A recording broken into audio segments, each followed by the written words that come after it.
Mr. Beast, which I guess you're a huge fan of, Eric, I guess. I don't really watch him. I've seen few videos of him, so I'm a bit on Joe Rogan, got what he was into. But this guy's apparently his sidekick. What's his name? Chris Tyson. He's coming out as trans. Now, I'm looking at this picture of him from Nickelodeon Kids' Choice Awards last month. I mean, I would have guessed that, I would have guessed something. He's wearing a lot of makeup. So you're saying he came out as trans now, or what? I think he's doing the non-binary thing. Does that count as trans? Halfway, I think. Yeah, halfway. So. Whoa, he's halfway trans. So demonetized. So he's she, he, they, them, zims, or whatever. Now, obviously, there's several problems with this. Taking hormone replacement therapy, my God. Yeah, so the first thing is the framing on this article, right? So they go out of their way to butcher the English language and throw in they and them and all that stuff. So it makes it incredibly confusing. But also, perhaps more importantly, and we talked about this in a separate video, it's very clear that they are aiming this at children, right? Who watches Mr. Beast videos? Children. I mean, he's got 100 million subscribers or however many crazy, the audience. And obviously the kids want to see this guy. And look, I don't want to go full tinfoil hat on this, but are we really to believe that this guy, for, his whole life he just knew this? Or is this a social contagion that's clearly happening and he is trying to pass it on to the next generation?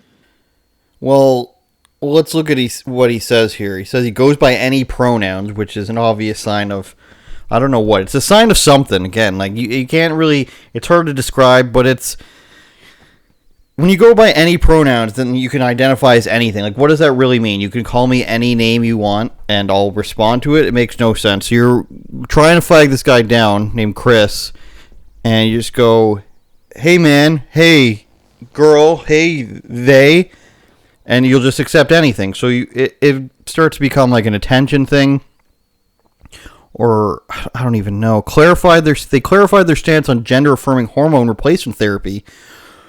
Quote, tweeting a fan who suggested Republicans are trying to erase the trans community. Informed consent hormone replacement therapy saved my and many others' lives, Tyson wrote. The hurdles gender non-conforming people have to jump through to get life-saving gender-affirming healthcare in a first-world country is wild to me. Just let people make informed decisions about their own body. So, he's been dressing up like this, at least, like, femininely for a while. And now, all of a sudden, he's just making this announcement about how wonderful hormone replacement therapy is, all while all these Republican states are making laws against stuff for kids. So, I don't know. It's just odd timing. Like, you could put on the tinfoil hat, as you say, and say that this is convenient timing for a guy to come out like this. Like, it's not like they just made it big. And then I feel like the other way around, they'd be like, oh, it's his journey whenever he's comfortable with it. Which is, even though I don't agree with it, it's fair that, he can do whatever he wants whenever he wants. But it's just, it seems like this all rolling out as news. Like, who cares about what Mr. Beast's sidekick does, really? I mean, maybe by proxy he's super famous. I don't know. Yeah, well, the kids care, and that's part of the problem.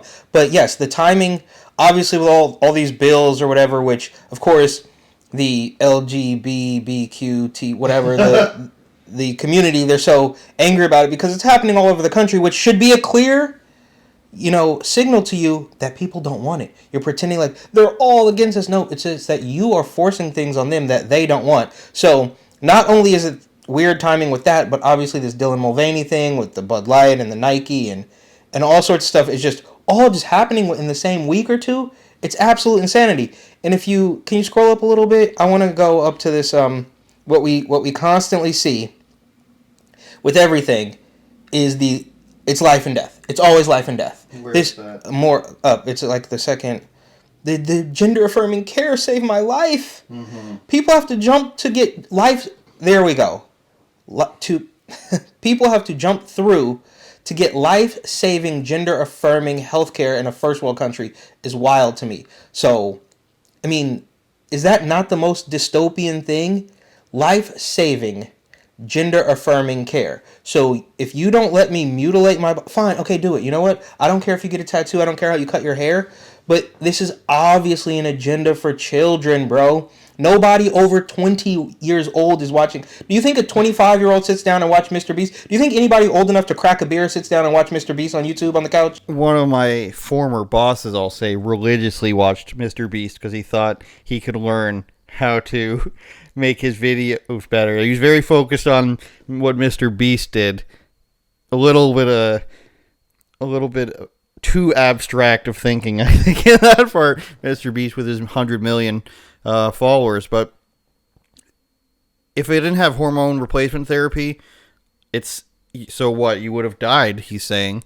And then life-saving, gender-affirming healthcare. This is what I used to talk about with Trump stuff, how the media would jump over the having to justify themselves part and just immediately act like it's fact so that they could constantly hammer home their narrative of what is fact. So he jumps over any sort of, argument. He can't just say it saved my life, but he's saying he knows it saves many others' lives and that the surgery is life-saving, gender-affirming, because the word gender-affirming sounds nicer than sex change or genital surgery or getting things removed, vasectomies and double mastectomies and all this stuff.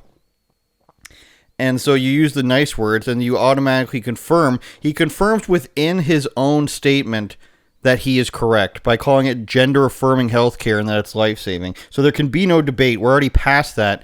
It's already fixing everybody's lives, and then everybody has to...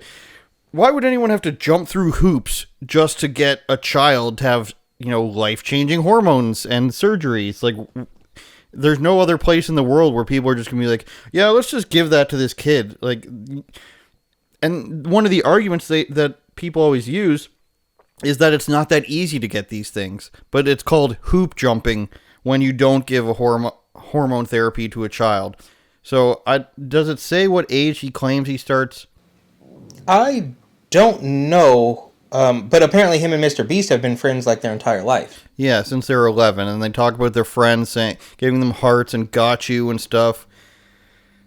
And that's fine if, you're just playing it. Like, if your friend comes to you and they're just, drinking all the time and doing something that's this is not a wonderful thing when a person is confused about their gender. It's just not. When a person can't decide these things, or just like about if somebody was trying to tell you that they've been struggling with something that's not nearly in the realm of transgender, or even something as silly as their racial identity or whatever it is, when somebody comes to you with a struggle, it's not good to just be like, you are right no matter what you decide, no matter what you say.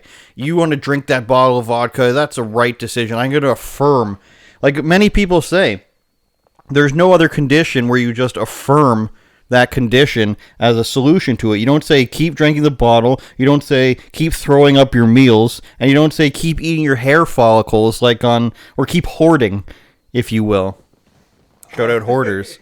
Shout out A&E.